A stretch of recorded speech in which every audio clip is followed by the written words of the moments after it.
You know those moments when it's just everything but the kitchen sink, and then you look at the kitchen sink and you go, well, maybe I'll throw that in too. It's kind of today. All this and more. Self-Evident Podcast.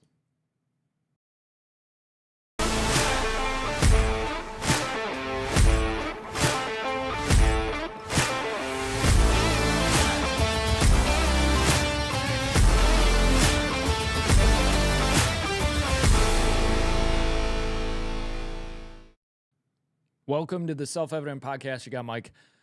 No, you don't have Massey today. He will be back. I'm sure he'll end up doing something on Wednesday, but we'll definitely be here on Friday. And just to kick us off, before we get started, don't forget to go to theselfevidenttruth.com. You can sign up to become a torchbearer, or you can get yourself some merch, and you could get some resources. You could do the whole pre-order for the book, Church Liberated. You do what you need to do, but by all means, do that stuff. Follow us on all the social medias, the Facey Spaces and the Twitters and all of that stuff. I don't know. Someday I will give it up, and y'all will never see me again.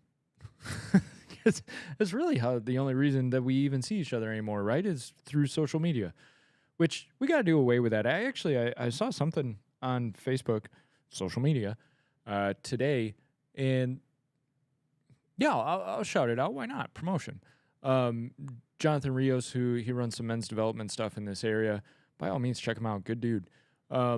He posted something of reach out 10 times more to your friends than you're used to today. And dude, it's so true. We don't reach out to our friends enough. And typically what we do is we wait. And I don't know how many times this has happened to me, to my shame, where I have thought of somebody, I'm like, man, I really got to reach out to so-and-so. I got to do that. And then they'll reach out to me. And of course, invariably, and this is to all of you, because several of you have probably told me this many times, dude, you finally picked up your phone, or dude, you finally called back. Yes, it's not just you, it's everybody. I suck at answering my phone, which is partially on purpose. I don't like having my phone near me. I don't like being on it. I don't like it controlling me. So typically, my phone is on a counter somewhere, disconnected from me, or, and this is not my fault, it's in my pocket, and I just can't feel it. And I'll look 20 minutes later, and it's, I got 40 phone calls from 40 different people. But that does not excuse the fact that I should be reaching out more. And maybe you guys think about this. We live in an isolated, and this is why I said we're throwing everything in but the kitchen sink, because I've got some ideas of what I want to talk about, but this hits me as something that we do need to talk about. We live in a very isolated world because we're very busy, and we're very attached to online, to the digital. So we typically, what we do is, well, I've got to be on my computer, or I've got to be on my phone. But there ends up this kind of isolated disconnect that happens so often, and I don't think that it's just part of our generation. I think every generation struggles with what does it mean to be connected versus isolated. And for all of us, I think it's really important that we take a breather and say, okay, am I too isolated? Should I be connected to the community around me, because that community is there for you? And we had a men's conference this weekend. And this is part of what I wanted to talk about, but this is a good segue into it. If you went to that men's conference, dude, I'm hearing from so many guys who really got rocked in a good way, and God bless you guys. And if you guys were there, I've got something for you, so stick with me. I was thinking about this morning. I've got another piece to the puzzle for you, and I think it's really important for you to hear it. If you didn't go, I'm sorry, you lost out. That's not a shot at you. And man, immediately I was racking myself of like, we got to do this for more guys. We got to do this in other areas. We got to figure out how to bring this to more men, because what was so cool is I heard probably a handful of times, and again, if you weren't there, just stick with me. Try to put yourself in these guys' shoes. But I heard from a handful of guys, best men's conference they've ever been to. Now, we did not have a monster truck crushing cars. I'm sorry. We also didn't have stunt riders. We didn't have men doing pole dances or anything like that. Now, we did have some cars come out for a car show, which was cool. There was awesome cars. We had some axe throwing, and credit to Massey, because Massey, it was really his brainchild of putting that type of stuff together. So props to him, and guys really liked it. We had food trucks. But guys kept saying to me, this is the best thing I've ever been to, best men's conference I've ever been to. And the sense I got was, and a couple of them said it this way, was it was real. And yes, I was one of the speakers, but I was sitting in the audience watching the other two guys going, man, I didn't even need to be here. These guys are great. Now I get it. At the end of the day, it was very balanced because, and this was something I pointed out to the other two guys, was the messaging in it. I talked about self-development. How do you develop self, right? And I think a lot of times Christians say, oh, it's all the Lord. Yes, but no, because you have a role to play in that. You could say no to the Lord. And I think there are times where it's tough to say yes.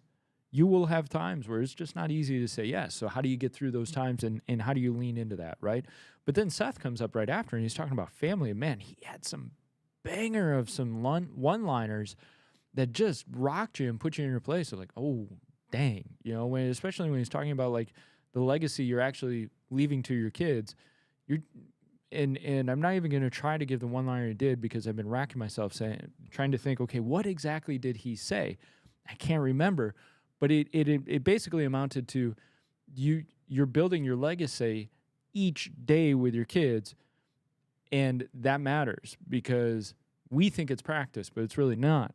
At the end of our lifetime, there's a cumulative legacy that we've left with our kids. Now, see, I've gone and bashed it all up. But he gave such a great talk on family, and then Mike Delafave comes in with relationship with Christ and relationship with others, right? Like it's all about Jesus. And are you going out into the world and sharing Jesus with other people?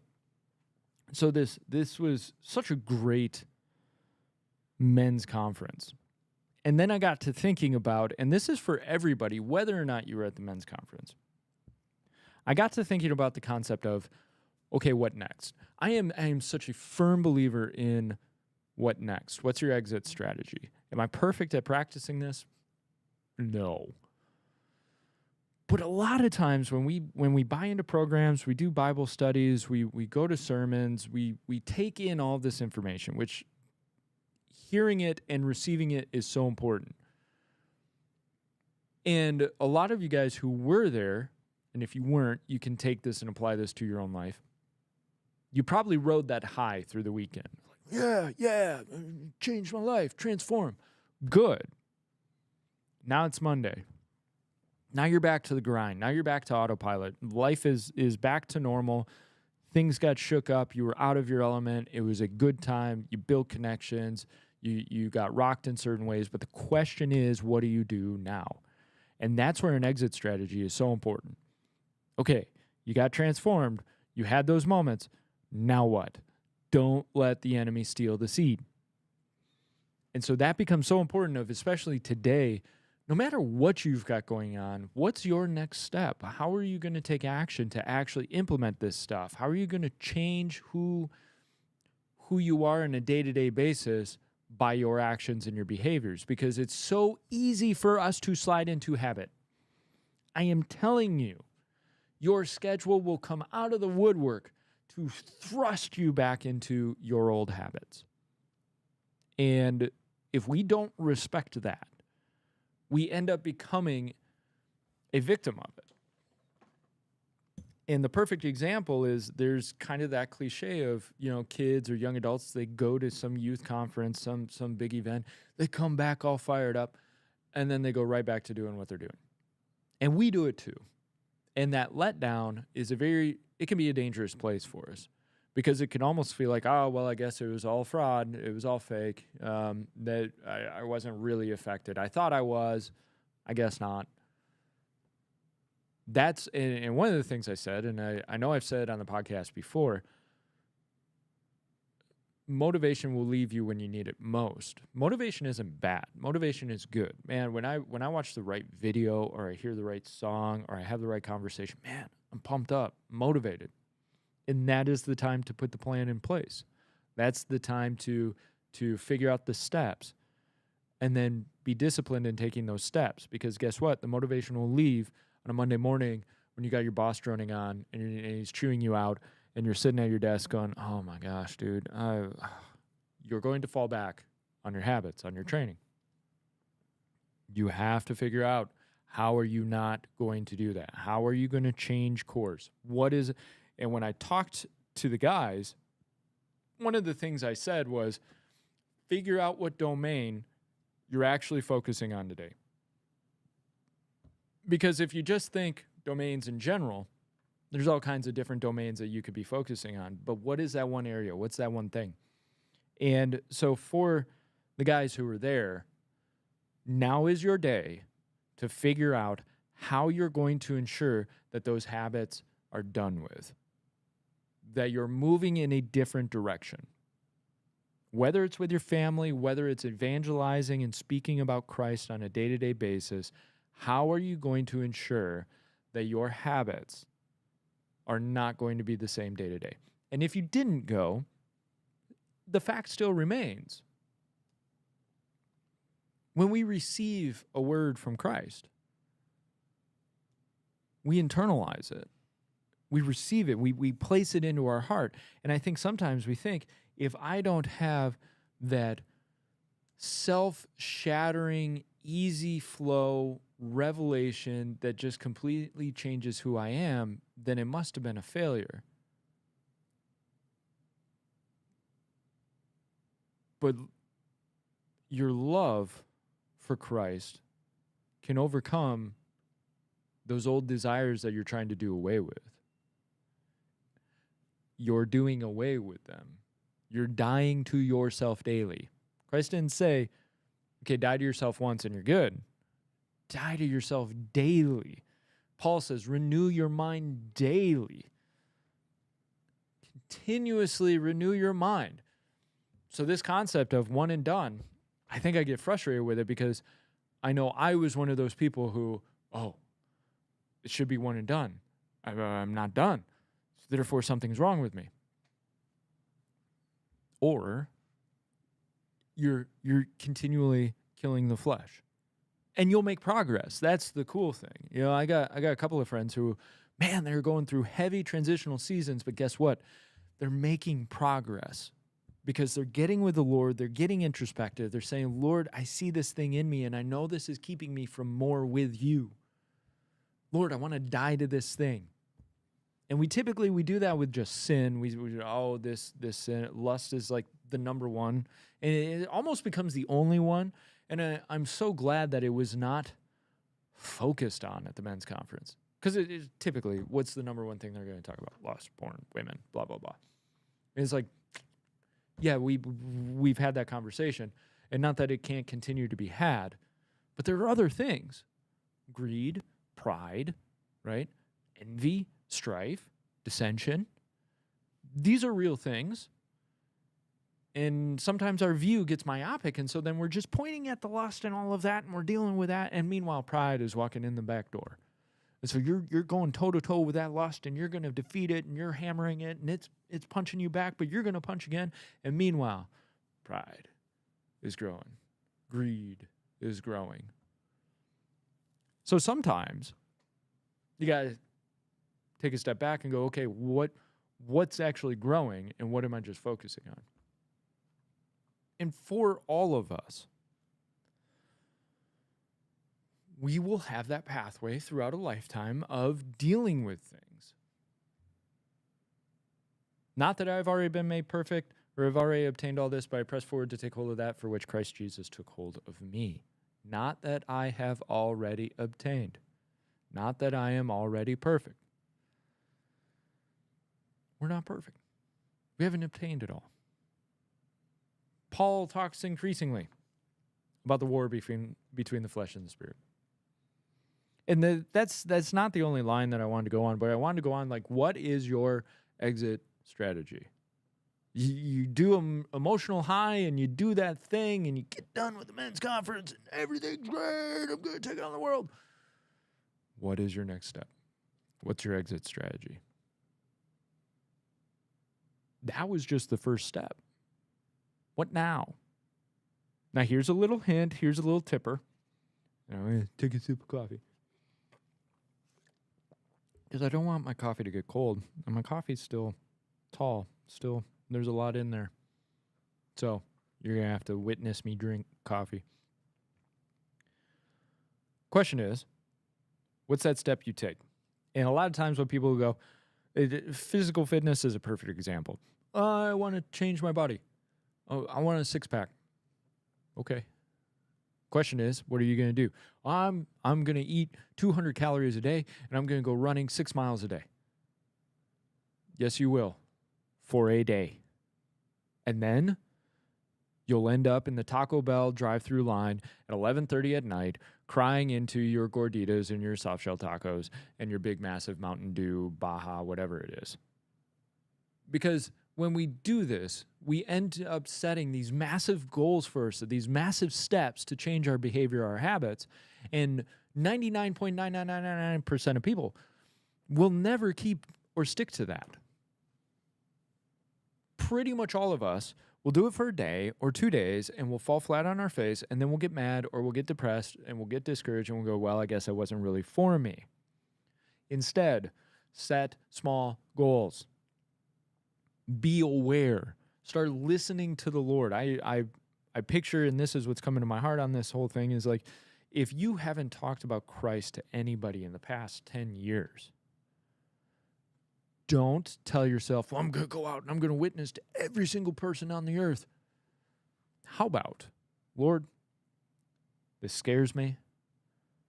I don't know I want to do this, but I know I've got to open this up in my heart for you, Lord. Give me one interaction where I can just tell somebody that you love them. Please. That's it. And then you follow through with those small steps. If you're trying to lose weight, how about I'm going to go for a walk for 30 minutes today? All you need is about 7,000 steps. I've heard different numbers, but they range from like 7,000 to 9,000 steps. And you cut a bunch of different diseases and stuff in half. The risk of it. Alzheimer's, dementia, heart disease, blah, blah, blah. I'm not talking about going for a marathon. I'm talking about 7,000 to 9,000 steps of walking in your day. You could do that. It's like, what, half hour to 45 minutes of walking. You can get that in. And adjusting your schedule a little bit doesn't have to be I'm going to wipe everything off the face of the earth and I'm not going to talk to my family for 2 months because I'm going to do this stuff for 22 hours a day. How about I'm going to get up 15 minutes earlier and I'm going to go for a walk. And those of you with little kids, young kids, I get it, because my kids have definitely thrown wrenches in my workout programs, because I typically would work out 4:30, 5 o'clock, something like that. Well, they started getting up at the same time.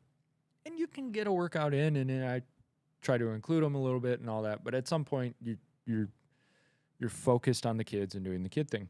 So I had to adapt. Am I perfect at my adaptation? No. But my schedule has changed and modified to where at least one day a week, I'm lifting with a buddy in the afternoon. And then the other days of the week, I may lift in the afternoon instead of the morning, because now my schedule has shifted a little bit to where I can do that. If you're working 16-hour days, God bless you. You may have to figure something out. And maybe it's only 2 to 3 days a week you're getting a workout in. And you may have to just kind of grind a little bit to do it, but it's possible. So the lesson on that, and then I'll kind of square this away, and there's one other thing I want to talk about before we get done. Take those small action steps. What are those small steps that you need? Fair? Second, something else I noticed in this whole thing was, and this gets back to what I was talking about at the beginning, reach out more than you're typically used to, is that concept of community, especially in terms of men, but ladies, you as well. What's the community you have around you? And we typically look at community as a passive thing. We walk into the church, we sit down in the last row, and we watch the service for 6 months, and then we get mad that nobody ever talked to us, nobody ever invited us to lunch, nobody ever took us out to dinner, nobody ever asked us how we're doing. And so we leave mad because that church isn't a community. They don't care about us. Y'all noticing the issue in that? We are so quick to set expectations on other people, and then when they don't meet them, it's all their fault. They never talked to me. They never asked. Maybe they had no clue. And if you want community, it's on you to start building community. It's on you to reach out to others. And you'll say, yeah, I reach out and they don't reach back and nothing happened. Okay, so find some more people. You have, what, 7+ billion? We're probably close to 8 billion at this point. People to try and build connection with. You go, well, they're all in China. Okay. Who's in your community? But there are a lot more people than you expect. And you really can only have so many quality relationships in your life. Well, start building them. And if you've isolated yourself so much that it's just not possible in the current situation, then you need to change the current situation. Maybe instead of walking into your church and going to the last row and not talking to anybody, maybe it means actually shaking the hands of somebody else who looks lonely. And maybe it's somebody you're like, this guy's all right. I mean, there's not massive chemistry. That's okay. And that doesn't mean that they're going to be your brother for life and all of that, but maybe, just maybe, you have enough cups of coffee with them that you get to know their life, you know who they are, and guess what? When they're in need, yeah, I can come help. Or when you're in need, yeah, I'll come over. But we've taken such a passive look at community, and I was thinking about this after this conference, is one of the things that I'm really pursuing in my heart, my mind, is like, how do you help guys especially build community? Because ladies, you prosper when guys have strong knit community around them. Now, typically, what people view with guys' communities is a bunch of guys drinking beer, watching football, yelling at the TV, and, eating wings. There's an aspect of that. And there's a sliding scale. But guys, when they know they've got other guys around, and we're doing life together and we're building up brotherhood, our families are richer because of it. We suddenly know the load isn't all on us, that we can spread the load across each other. Because sometimes it just gets so heavy. And I am so grateful that, I had a situation with my floor, and I didn't know if my house was about to go into a sinkhole or not. Because flat out, like I was here, and maybe I told you guys about this. I don't know. I think Massey alluded to it at one point. Sitting here at my desk, wife calls me. She says, the floor is bubbling. What? There's a mound in the floor. Now, mind you, I have ceramic tile, and my ceramic tile had bulged. So I drove home. Guess what? I called 3 men who I knew could give me some wisdom or advice on this situation. I had no clue, right? I called people who were part of my community. Now, to bring the story to a close, pulled a couple of tiles. I'm looking for water. There's no water. I'm looking for massive cracks in the slab. There's no cracks in the slab. I take lots of pictures, talk to insurance. Insurance says, well, we can't find anything, so we can't cover it. So I'm talking to more people. And what's so cool is I called people that I'm building relationship with, but I wouldn't say I've got deep-seated relationship with them at the moment, just because I haven't put in the time that I know I need to yet, and they're newer relationships. But they're people that I called. I'm like, hey, can you help me out with this? I need a favor. Can I ask some questions? And consensus comes to, okay, it probably wasn't installed correctly, or somebody didn't prep the slab properly, and maybe they just, and it got old and it gave way. So time to get some new mortar and tile on there. Cool. But I had people I could call. I didn't have to reach out to the $500 an hour engineer to come to my house and tell me, well, they installed it wrong. I have community that I've built to where I can call a GC, call another GC, call an engineer, and just say, hey, I got a question for you. Can you help me out here? Can you answer my questions? Sure enough.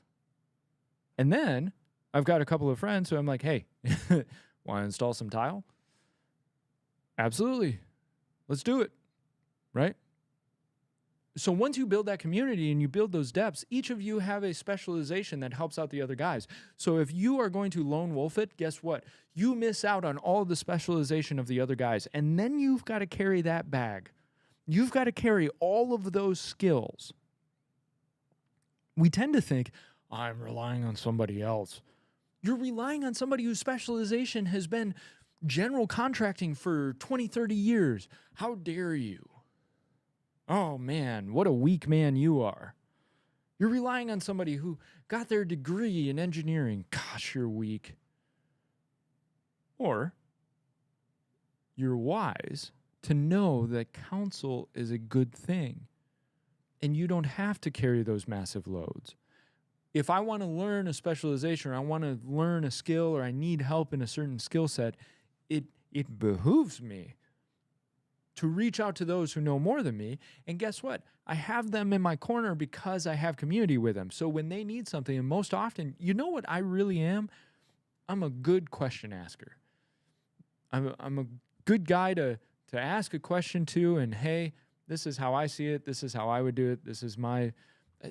I'm a counselor. That's basically what I am. I'm a glorified social worker for you. But guess what? I get guys who call me and they're like, hey, man, I'm really dealing with, what do you think? I've got this situation. What would you do? Well, A, B, C, and D. Whoa, cool. All right. So my specialization, my skill sets come into play for them when they need it. What is your skill set and what can you provide to your community? And ladies, encourage your guy. I'm telling you right now, you want your guy to prosper. You want him to be fruitful. You want him to grow. You want him to be more active, more responsible. When he sees something and was like, oh, I can help in that, encourage him. Encourage him in his skills. Encourage him in his specializations. What is he good at that he does well at that he may not even realize he's good at? You get those guys who are like, oh, well, yeah, you know, I like to nail wood together. Bro, you built an ark, right? Like you took a hammer and built a full-size ark in your backyard. Like you don't just work with wood. You're a master builder. And sometimes guys they just don't see it. So ladies, talk to your guy. Encourage him. Now if he's a helper and he goes out and he helps others, do not resent him for it. You may think, oh, he's doing too much. He's doing too much for other people. When is he going to help us? Get involved with him. Bring the kids out with him. Because guess what? He's building bond and relationship with others around the community to where when he needs to call in a favor, he's going to have people run into his door. And gentlemen, you cannot do it alone. Seth had an amazing line. He and I have talked a lot about this whole lone wolf thing, and he had an amazing line when it's basically like a lone wolf is just surviving. It's trying not to die. It's true. When you're a lone wolf and you don't have community around you, you are just trying not to die. Because wolves were not meant to be alone. And we've taken that idea and we've taken it on as men and we've gone, no, I need to be a lone wolf. I need to be alpha male, sigma male. Nobody help me. You're going to get crushed. Now, you may get a far distance, but guess what? Then you don't even recognize the aid and usefulness of the guys around you and how they've helped you get where you are. And at some point, something's going to hit you where you need to lean on somebody else, and there's nobody there because you never fostered or built that community. You know, people are talking about North Carolina and how they're coming together as community. Yeah, because they build community together.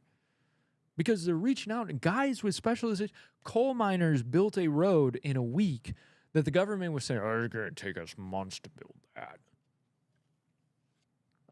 You get a bunch of dress collars in hard hats who got their degree and never really spent time in the field. Oh, well, it's going to take months to really get that road. You got coal miners who are like, all right, well, Jim's got an excavator. I got a bulldozer. We got a dump truck over there. All right, we'll do it. That's brotherhood. That's community. That's a couple of guys going to town going like, yeah, we'll put it together. Stop with all this mess of all of this bureaucratic nonsense. Let's just do it. And so, guys, I'm going to encourage you, those who went to the men's conference, you better start building community now. You better start reaching out to other guys. And, hey, reach out to me. Reach out to Massey. Help build community with us. And if you didn't go to the conference, start building community in your area, or reach out to Massey. Reach out to me. Let's do it. There is a new wave coming. It's a new wave. It's a new mentality for guys. Guys are stepping back up, but you can't step up alone. The one man against an army will not survive for long. And Seth talked about that too, which was awesome. Like a soldier, if he's behind enemy lines by himself, he's just trying to survive. If he's on the battlefield on the front lines by himself, he's just fighting to not die. He's not taking territory. Whereas guys who are in a community, they're in a brotherhood, they're together, they're working together, they can do anything. You may say, well, Tower of Babel, the humans could do anything. Yeah, but they wanted to create their own name. They tried to give themselves their own name. If you do it under Christ's name, bring the kingdom forth. And when I look at my community and the guys that I've got around me, I love. And then this was something I was thinking about as I was sitting in the audience, listening to Seth and Mike do their things. It's like, they're specialized. That's their strength. I don't have to do that. Because you get a moment, and I'll be real with you, you get a moment where I should have talked about that. That's really more important than what I was talking about. And I saw myself doing that, and I realized it's good that I'm thinking that way, but wrong that I'm thinking that way. Here's why it's good. Because I'm recognizing the value of what other people are saying, and ooh, that's really important. But immediately we do the binary, and we say, so therefore I'm not important at all.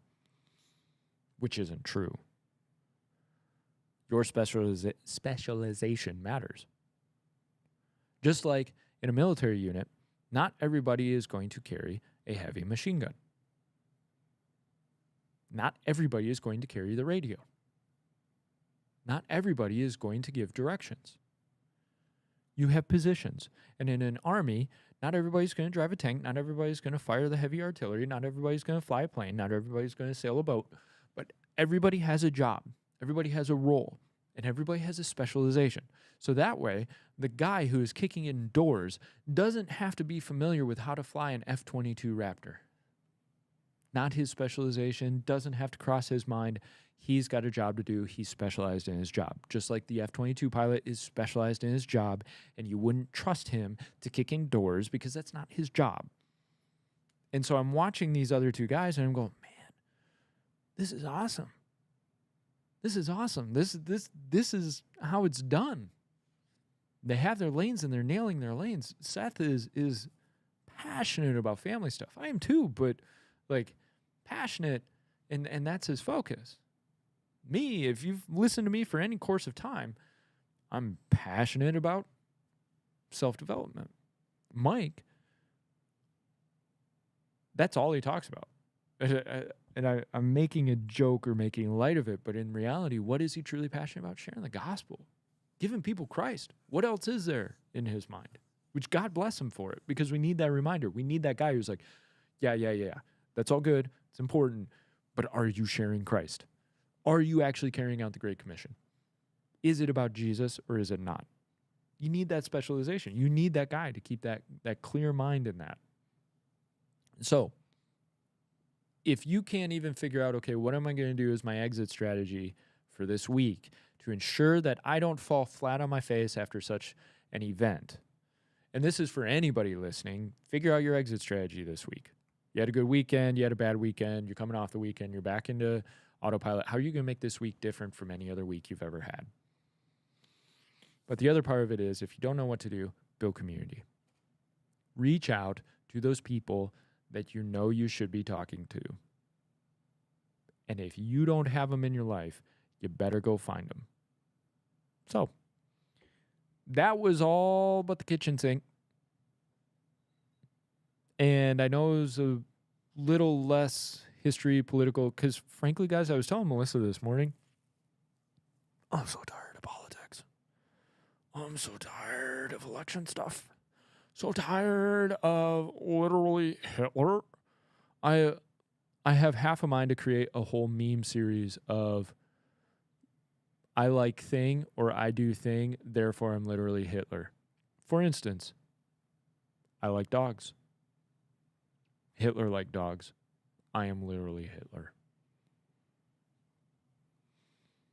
I'm so tired of this. This is, and I was listening to something today and they were talking about, wouldn't it be crazy if, say, Trump won, Kamala conceded, newspapers said, Trump won. Some people online complained a little bit. Media, Kamala lost. What happened? And then everybody goes about their day. Would that not be outstanding? And so I didn't want to do news. And I was looking through the theological stuff and I'm like, man, I'm having some cool revelations, but nothing that it's like, I need to nail people with this. So I was thinking about the men's conference and all that. So I hope you got something out of that, whether or not you went. And if you did go, by all means, come up and say hi at church. Man, it was so cool to say hi to guys, shake hands, to see the light in guys' eyes. I mean, when you do something like that, you're hopefully your number one is like, I just want to see people click in some way, shape, or form. I want to see something click. And I heard over and over and over again how many people something clicked for them, something changed in how they saw the rest of it. And that excites me to no end, and that's why I'm so important. I think it's so important for me to say, what's your next step? Doesn't have to be big. Just figure it out. All right. I love you guys. Love y'all. I hope y'all have a great day. Okay? Don't forget, go to theselfevidenttruth.com. Become a donor. Become a Torchbearer supporter. Torchbearer Society supporter. That's our monthly program. We're so grateful for each and every one of you, whether you buy a product, whether you sponsor, whether you pray for us, whether you support us just with saying hi and saying how our stuff's affected you. Thank you so much for those emails, those phone calls, those texts, that kind of thing. We so appreciate it because it lets us know, hey, we're having an effect. We're helping out people. So, love you guys. Y'all have a great day.